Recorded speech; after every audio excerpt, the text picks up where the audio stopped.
गौरा जी अपने भोलेनाथ से खिसियाई गईले।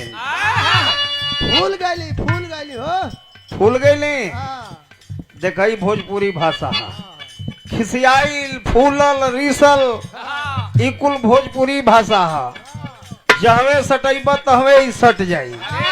तब एकर गलत अर्थ ना लगावे के बा। फूलला का मतलब कि गौरा जी खिसियाए गए अपने महादेव से। अब खिसियाए गए तो जब खिसियाली तो महादेव जी लगलन मनावे अपने पार्वती अपने गौरा के अम्बनावत के दाई इहे कहे लगलन का कहत हुवन। सावन का ई महीना पावन चलत बा। हमारे मास्टर भी देखा उहे गीत लगाए थे भोलेनाथ वाली। कैसे मनावत हुवन?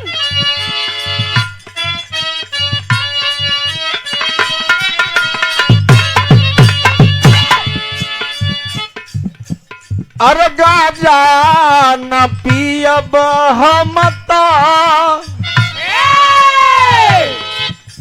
कान पकड़ के कहत बाण की ए गौरा मान जा। अरे गाजा न पियब हम तो भंगियो ना छुअब।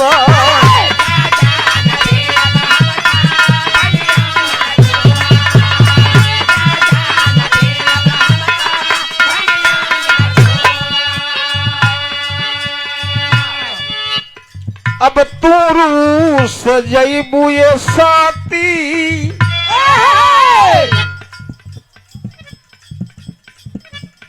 ये देखें उजियार की पावन धरती से श्री उमेश यादव चाचा जी 100 रुपये का पुरस्कार प्रदान किया गया है आपकी ओर से। बहुत बहुत आपके प्रणाम बा। लेकिन और देखें सादर 201 रुपये का पुरस्कार हमारे भाई हैं आप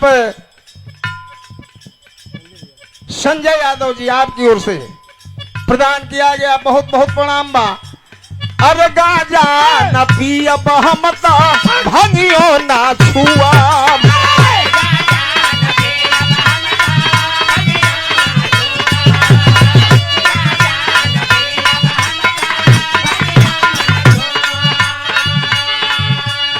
अरे तू रूस जईबू ये साथी हम कैसे जिया।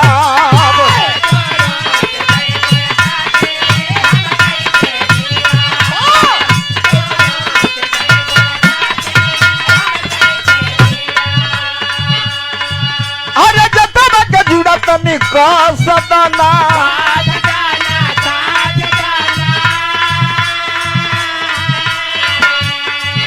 है जतन के जुड़ा तनी का सदाना।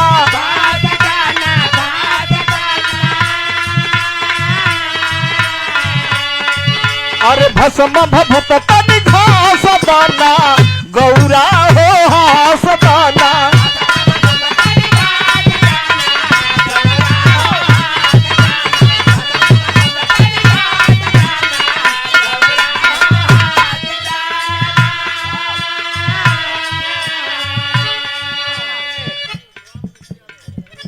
और देखें सादर 301 रुपये का पुरस्कार प्रदान किया गया है नारायणपुर की पावन धरती से बाबूजी श्री राम रुचि यादव जी। आप दारोगा पद से रिटायरमेंट हैं। बहुत बहुत क्षणों में नमस्ते प्रणाम। धंगल के पूरा नारायणपुर से श्रीमान श्री राम नवमी यादव जी 100 रुपया का पुरस्कार। सरायकोटा से श्री मुनेन्द्र यादव जी बीडीसी के प्रत्याशी हैं आप 100 रुपया। तीनों दाता मान भाव के बहुत बहुत प्रणाम बा। लेकिन इहे मनावत हवन कहत बड़न काम। अरे गाजा अब गाजा न पियब हम तो भंगियो ना छुअब।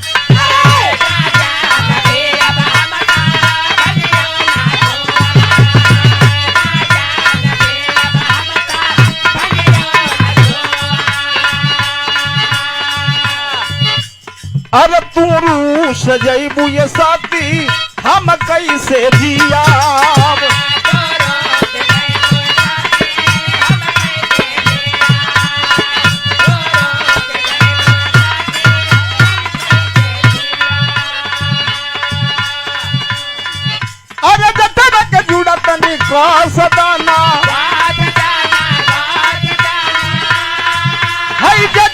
जुड़त निकास दाना भस्म भभूत तनि घास दाना गौरा हो हास दाना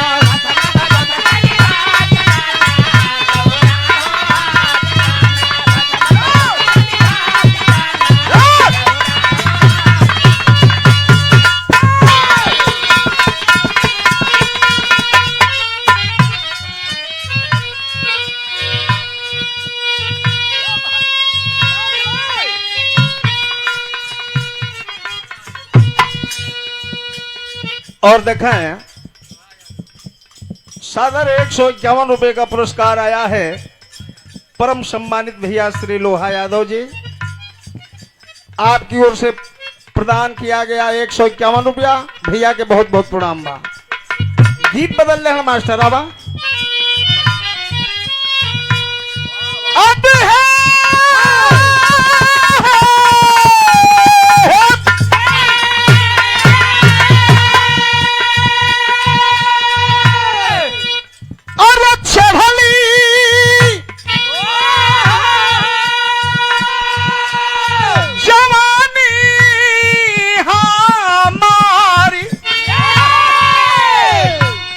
दिखाई भोजपुरी गीत हो और हमारे पिताजी का रचना है, तनी एक आनंद आप लोग ला। पूर्वी के रूप में कोनो औरत जवन भी आए अपने मर्द के बारे में बतावत बे। और देखें 50 रुपया का पुरस्कार लोहारपुर की पावन धरती से प्रदान किया गया है। बहुत बहुत प्रणाम बा। लेकिन कहत का बे अरे छेड़नी जवानी हमारी अरे माटी में मिलावता मुआवता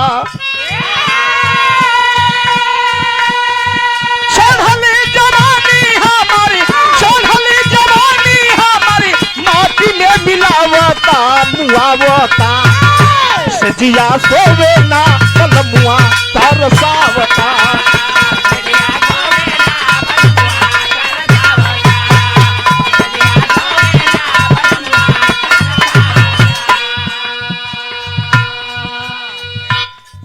ये देखें सादर 500 रुपए का पुरस्कार।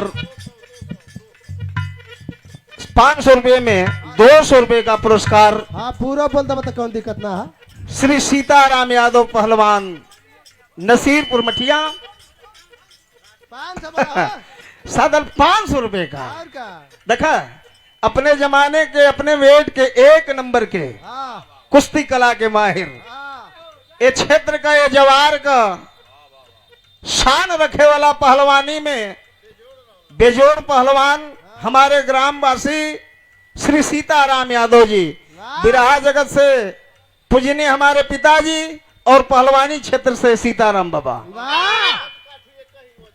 वजन कद काठी है तन कोई कंच कम न बेसी। बहुत बहुत प्रणाम बा। 200 रुपए का पुरस्कार हमारे छोटे भाई शंकराचार्य यादव और 100 रुपए का पुरस्कार विनोद यादव भैया की ओर से प्रदान भइल बा। कुटवा की पावन धरती से 50 रुपया भैया श्री राम यादव जी सबके प्रणाम बा। लेकिन मेहरारू कहत बेका अरे चढ़ली जवानी हमारी चढ़ली जवानी हमारी माटी में मिलावता मुआवता असजिया सोवे ना कलमुआ तरसावता।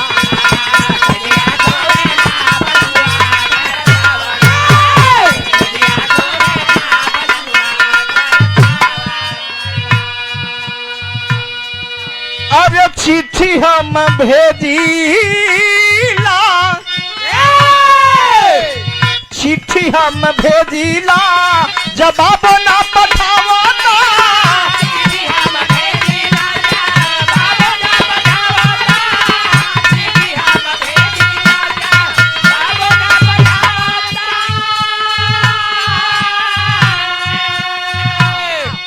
चिट्ठी हम भेजिलम तई जवाब ना पठवता बड़ी बात पैसा ये राम बड़ी बात पैसा जीवन सैया के भोरावता मुआवता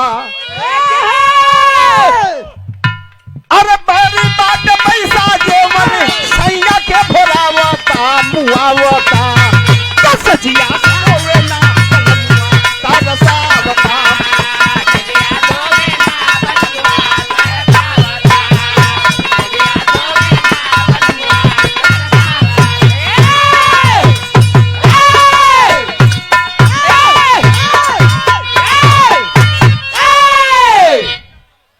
ये देखा